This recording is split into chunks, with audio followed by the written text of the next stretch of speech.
প্রিয় গ্রাহক, আপনাদের জন্য আজকে একটি বাড়ি নিয়েছি। তার আগে দেখে নিন, ওইটা হচ্ছে মেন রাস্তা, পেচ রাস্তা, যেটি হচ্ছে 20 ফুটের রাস্তা রয়েছে আপনার। তারপরে সঙ্গেই রয়েছে 6 ফুট থেকে 8 ফুটের রাস্তা। এই হচ্ছে বাড়িটি দেখুন।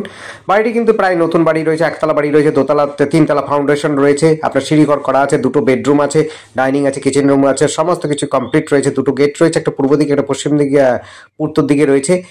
একেবারে 6 ফুটের রাস্তা আছে। যদি মারুতি কার বা অন্য কিছু ছোট 4 চাকা থাকে, অবশ্যই আপনার বাড়ি পর্যন্ত চলে আসবে, কিন্তু বড় 4 চাকা হলে পরে অবশ্যই আসবে না। এটি রয়েছে পূর্বাচল হালিশহরের মধ্যে রয়েছে। পূর্বাচল হালিশহরের মধ্যে রয়েছে। এখান থেকে স্টেশন মাত্র হচ্ছে 2 কিলোমিটার মধ্যে পেয়ে যাবেন। 1.5 থেকে 2 কিলোমিটার দূরত্ব রয়েছে। বাজার, হাট, স্কুল এবং আপনার হচ্ছে খেলার মাঠ, সমস্তটা কিন্তু খুবই কাছে পেটে, একদম হাঁটাপথের মধ্যে পেয়ে যাবেন। টোটো রাস্তা আপনাদের প্রথমেই দেখিয়ে দিয়েছি, যেটি হচ্ছে মেন রাস্তার দেখালাম। ওই রাস্তার ধরে আপনি একেবারে অটো বা টোটো ধরে আপনি অনায়াসে কিন্তু হালিশহর স্টেশন পৌঁছে যেতে পারবেন। খুবই সুন্দর যোগাযোগ ব্যবস্থার মধ্যে রয়েছে। আর আমাদের সাথে যোগাযোগ করার জন্য স্ক্রিনে দেওয়া নাম্বারটিতে যোগাযোগ করবেন। আর আমাদের চ্যানেলটিকে অবশ্যই সাবস্ক্রাইব করে রাখবেন নতুন নতুন ভিডিও দেখার জন্য। ধন্যবাদ। দেখতে থাকুন, কল করুন, কমেন্ট করুন। Thank you.